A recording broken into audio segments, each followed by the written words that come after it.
the Australian animation domination has officially begun.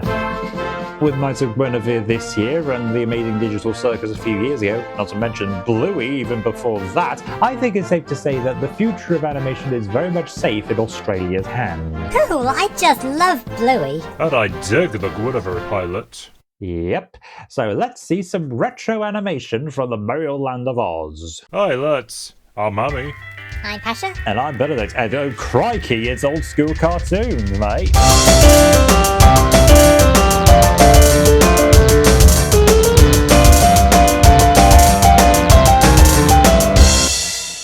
Now this review was a standard level request from Jacob the Raccoon. Not every day I get requested by a raccoon, but I digress. What has he requested? Well, it gives me the chance to talk about one of the most significant Australian animators, Eric Porter. Now this guy is noteworthy because in 1972 he directed Australia's first feature-length animation, Marco Polo Jr. vs. the Red Dragon. But that's years away. For now we're talking about his 1954 cartoon Bimbo's Auto, which stars a character called Bimbo? Hey, wasn't he with the Fleischer brothers?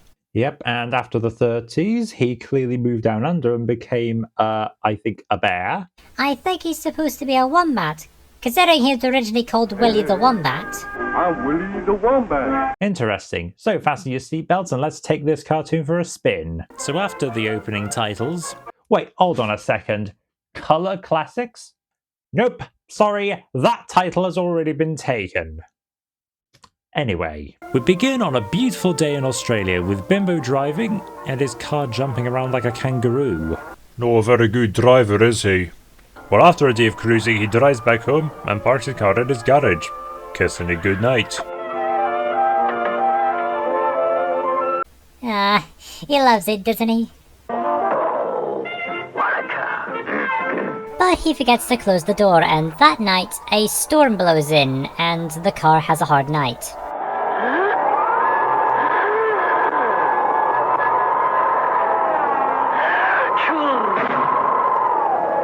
Can cars get colds? You know, outside of Pixar films, of course. Next morning, Bimbo comes out for another drive. Morning, Junior. But Junior won't start. Well, what's the matter with you this morning, Junior? Well, you forgot to shut the garage door. Well, they drive out anyway, but Junior moves very sluggishly. Until the engine knocks so hard it causes Junior to change colour. It happens? And Junior passes out, so Bimbo tries to top it up with oil. And feel its pulse for some reason.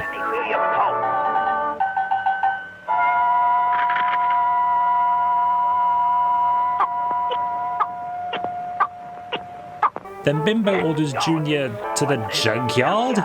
Junior of course refuses. But Bimbo has it carried over anyway. Man, what a f***ing jerk. Especially sending a still alive car to the junkyard. When you think about it, it's a bit like telling someone to commit suicide. So Bimbo gets a new car and drives it away, right past the junkyard.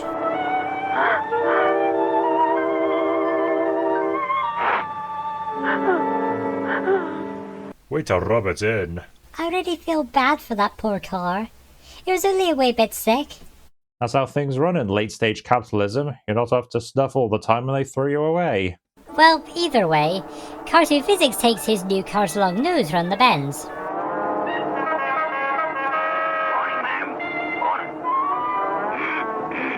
But his horn honking and Stokey smoking annoys his new car, which suddenly speeds up.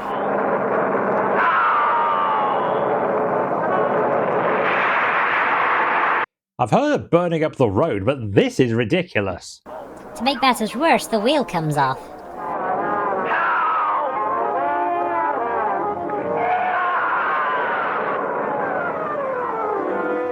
What a waste of fine wine. After the billboard painter on Bimbo's back disappears, it happens, and his car literally drives him up the wall and over a fork in the road. Bimbo plows through someone's house and...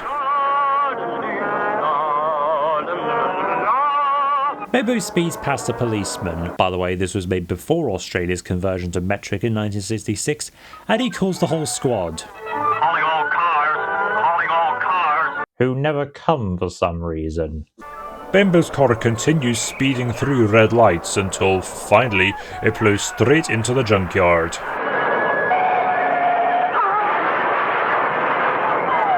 I guess it was a kamikaze car. Moving on. Bimbo is, of course, scarred by this ordeal.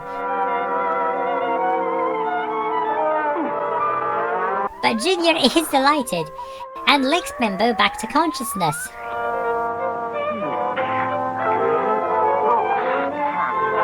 Why, my baby! He really does have a thing for cars. And they both drive out together. Hopefully Bimbo got his money back since he only had that red car for a day. So that was Bimbo's Auto. How did you two find it? If I must be frank, this is probably not the best way to introduce Australian animation.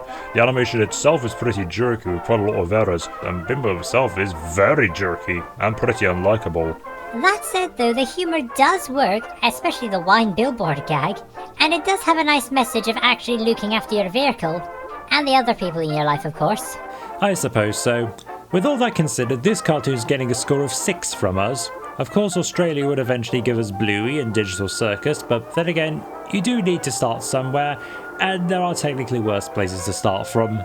Besides, if it's any consolation, this wasn't actually Australia's first cartoon. Like Pasha mentioned earlier, Bimbo originally starred as Willy the Wombat when he debuted in 1939. I'm Willy the Wombat. But of course, we can't forget the most famous cartoon character created by an Australian animator.